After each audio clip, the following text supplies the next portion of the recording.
minasyaitonirrajim. Bismillahirrahmanirrahim. Wattini wazzaitun. Demi buah tin dan buah zaitun. Kalau buah zaitun mungkin minyaknya ada ya Pak ya. Kalau buah tin pernah lihat? Pernah lihat Pak ya? Buah tin itu kalau di sini kayak apa ya? Dia buahnya itu kayak bulat ya.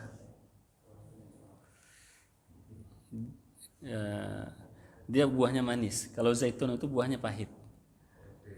Kalau zaitun itu buahnya pahit. Kalau zaitun itu makanan selain di Timur Tengah, di Eropa juga dipakai untuk buat pizza. Itu biasanya pakai buah zaitun, minyak zaitun terutama.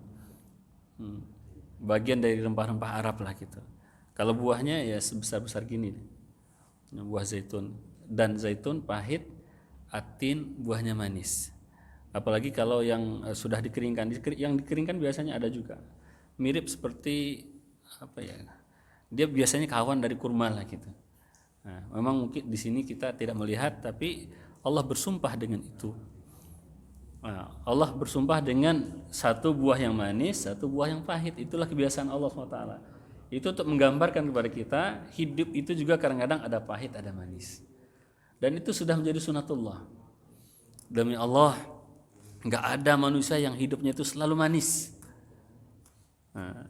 Nggak ada itu. Ketika kita tadabbur dulu surat Ad-Duha, Rasulullah itu kan dari awal tuh yatim, kemudian miskin ya kan? Kan wadduha wal laili idza saja. Kemudian Allah katakan apa? Alam yajidika yatiman, yatim dulu fa'awa, wa wajadaka dhalan fahada, wa wajadaka ailan fa'aghna.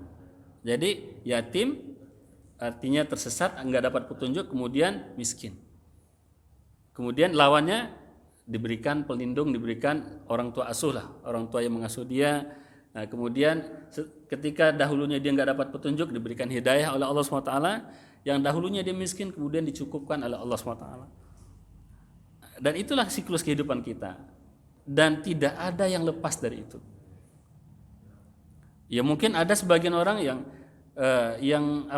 hidup lahir kaya, kemudian ketika sudah mulai remaja kaya karena bapaknya kaya, kemudian setelah bapaknya meninggal dia masih kaya, bisa jadi ada.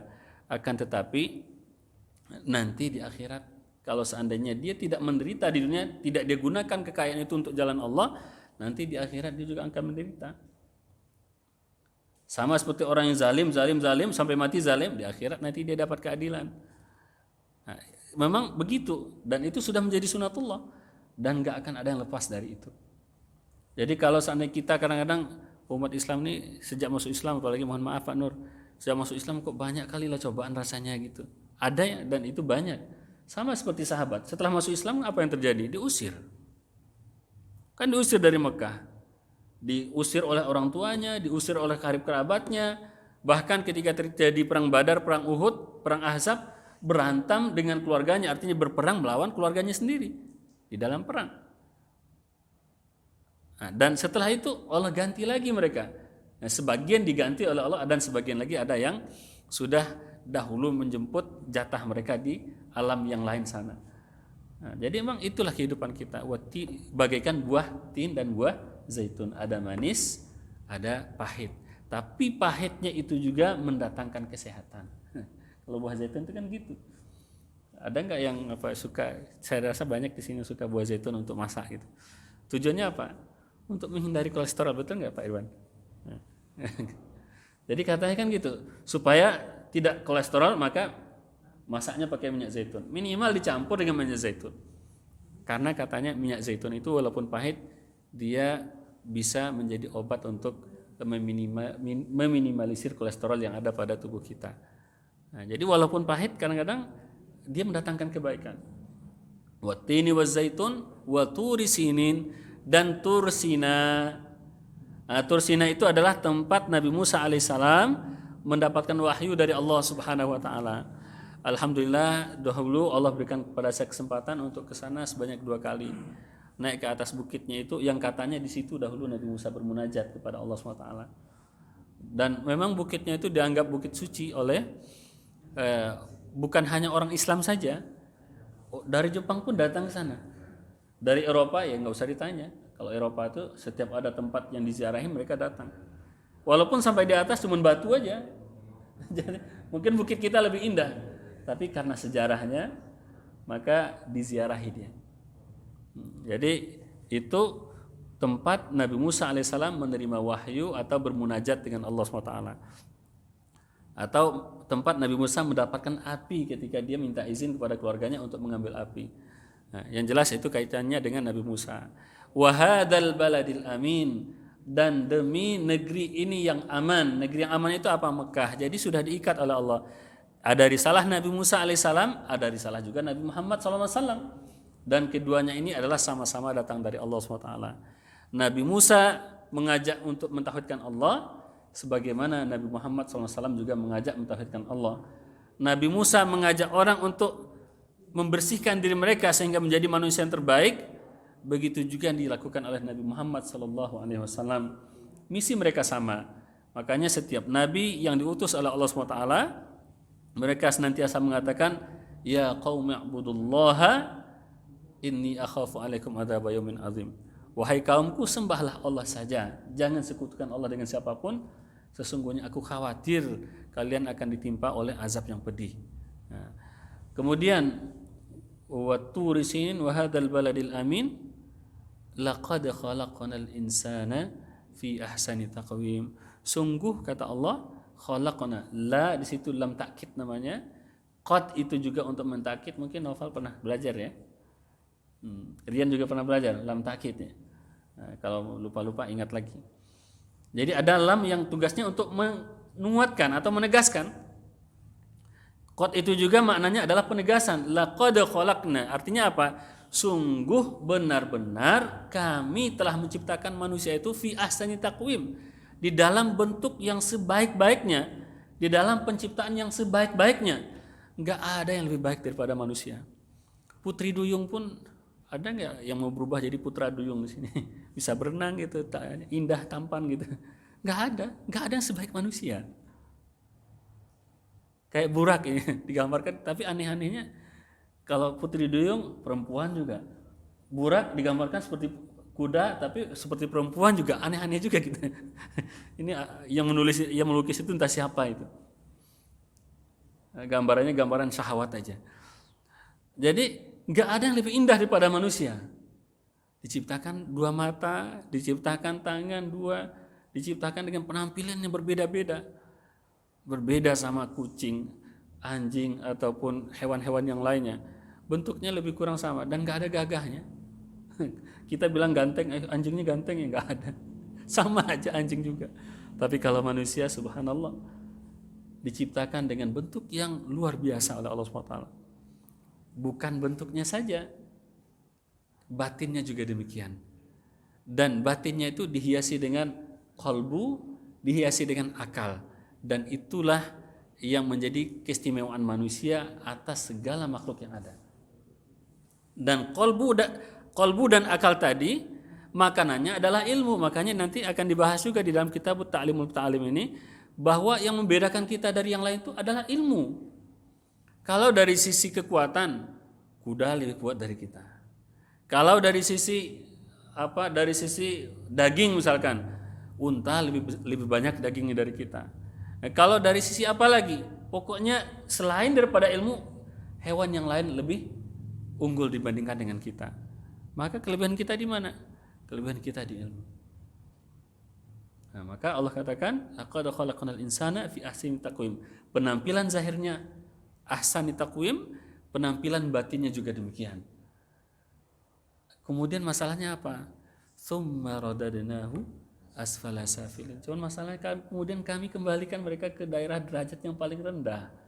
Lebih rendah daripada anjing, lebih rendah daripada kucing, lebih rendah daripada hewan ternak. Padahal sudah diciptakan dengan sebaik-baik penciptaan, tapi kemudian diturunkan ke derajat yang paling bawah. Jadi bukan derajat yang sama dengan yang lain, enggak. Derajat yang paling bawah. Kenapa? Di dalam surat Al-An'am, Al-A'raf Allah jelaskan. Kenapa bisa begitu? Karena lahum qulubun la yafqahuna biha. Mereka dibekali hati, sedangkan yang lain tidak diberikan hati. Hati itu bukan hati yang merah yang bentuk love itu. Bukan, itu bukan love itu. Hati manusia itu bukan itu intinya. Hati itu adalah sesuatu yang sifatnya maknawi. Yang dengannya kita merasa, yang dengannya kita bisa berpikir juga.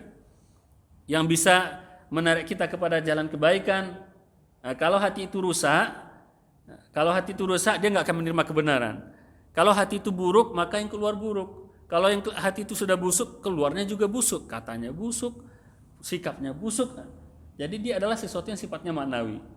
Dan itu yang menjadi pembeda kita. Nah, itu yang menjadi pembeda kita. Jadi keunggulan kita pada batin kita, pada kolbu kita. Hati, kalau hati itu sudah tidak bisa berpikir, hati tidak layak qiluna biha, maka apa bedanya hati kita dengan hati yang selama ini kita sembelih gitu. Karena tidak bisa melihat kebenaran.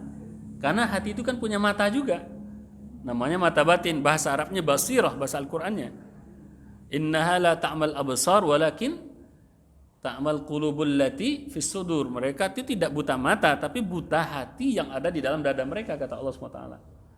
Jadi kalau hati sudah tidak bisa berpikir, sudah tidak bisa merenungkan, maka itu alasan pertama kenapa mereka lebih rendah lagi dibandingkan dengan hewan ternak.